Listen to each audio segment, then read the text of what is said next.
কলেজের এক পরীক্ষায় ফেল করেছিলেন তিনি। এতেই তার প্রতি মোহ ভেঙে যায় প্রেমিকার। ফলাফল ব্রেকআপ, আলাদা হয়ে যায় দুজনের দুটি পথ। এখন সেই প্রেমিকা চাইলেও আর তার নাগাল পাবে না। খ্যাতি ও আয়ের দিক থেকে তিনি যে এখন এভারেস্ট সম উঁচুতে।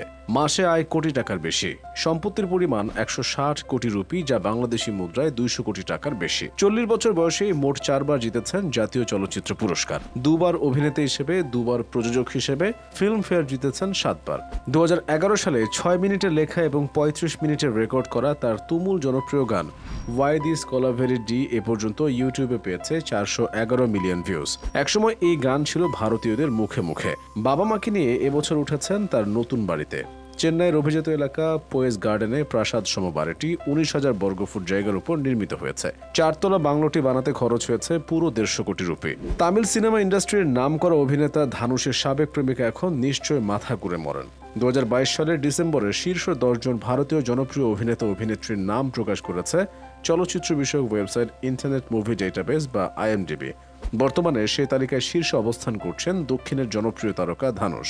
ধানুষের আসল নাম ভেঙ্কটেশ প্রভু কস্তুরী রাজা। অভিনেতা হিসেবে তাকে নতুন করে পরিচয় করিয়ে দেওয়ার কিছু নেই, তবে তিনি গান গেয়েও সমান জনপ্রিয়, পারফর্ম করেন মঞ্চেও। শুধু ওয়াই দিস কোলাভেরি ডি নয়, কোলাভেরি ডির নবম বর্ষে ধানুষ আর ধিয়ের গাওয়া আরেকটি গান রাউডি বেবি প্রথম দক্ষিণ ভারতীয় গান হিসেবে 1 বিলিয়ন ভিউ রেকর্ড সৃষ্টি করে। এ পর্যন্ত প্রায় 1500 কোটি ভিউ হয়েছে রাউডি বেবি গানের মিউজিক ভিডিওতেও সাই পল্লবীর সঙ্গে তাল মিলিয়ে নেচেছেন ধানুষ। দক্ষিণে এই সুপারস্টারের সাফল্যের ঝুলিতে আছে এমন আরও অনেক হিট গান। প্রযোজক হিসেবেও তার ব্যাপক খ্যাতি। এবার বয়স 40 ছুঁল। অভিনয় ও গান দিয়ে 160 কোটি রুপির বিশাল সম্পদ গড়েছেন। ধানুষের জন্ম চেন্নাইয়ে। তিনি হতে চেয়েছিলেন শেফ। বিভিন্ন ধরনের রান্না করতে এবং খাওয়াতে খুব ভালোবাসেন। হোটেল ম্যানেজমেন্ট বিষয়ে ডিগ্রি রয়েছে তার, কিন্তু তার বাবা সিনেমার মানুষ। বাবার হাত ধরেই শেষ পর্যন্ত অভিনয় জগতেই পা রাখতে হয়। প্রথম সিনেমা মুক্তি পায় মাত্র 19 বছর বয়সে 2002 সালে। প্রথম সুযোগ ছিল বাবার সিনেমায়, তবে বাবার ছায়ায় বড় হওয়ার চেয়ে নিজের পায়ে দাঁড়ানোতে বেশি আগ্রহী ছিলেন। সেটাই তিনি পরে করে দেখিয়েছেন। কয়েক বছর আগে অদ্ভুত এক বিড়ম্বনায় পড়েছেন তিনি। 2016 সালে ক্যাথেরাইসন আর মীনাক্ষী নামে এক বৃদ্ধ দম্পতি দাবি করেন ধানুষ তাদের তৃতীয় সন্তান। এই দাবিতে তামিলনাড়ুর একটি ম্যাজিস্ট্রেট আদালতে মামলাও করেন তারা। আদালতের নির্দেশে সে সময় প্যাটার্নিটি টেস্ট করা হয়, তবে সেই পরীক্ষার প্রতিবেদনে নির্দিষ্ট কিছু আসেনি। বৃদ্ধ দম্পতির দাবি এসব প্রতিবেদনই নাকি ভুয়া। পরবর্তীতে 2020 সালে আদালত তাদের অভিযোগ খারিজ করে দেয়। এরপর আবার একই মামলায় জড়ান ধানুষ।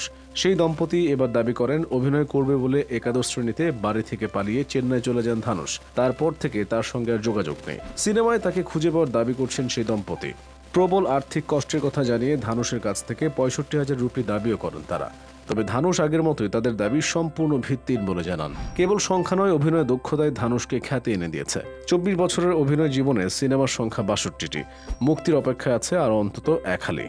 গত বছর তামিল সিনেমা মারানে অভিনয় করে ব্যাপক জনপ্রিয়তা পেয়েছেন তিনি। নেটফ্লিক্সের সিনেমা দ্য গ্রে ম্যানে অভিনয় করেও হয়েছেন প্রশংসিত। ধানুষ ছিলেন দক্ষিণের সুপারস্টার রজনীকান্তের জামাতা। রজনীর মেয়ে ঐশ্বরিয়াকে 2004 সালের 18 নভেম্বর বিয়ে করেছিলেন।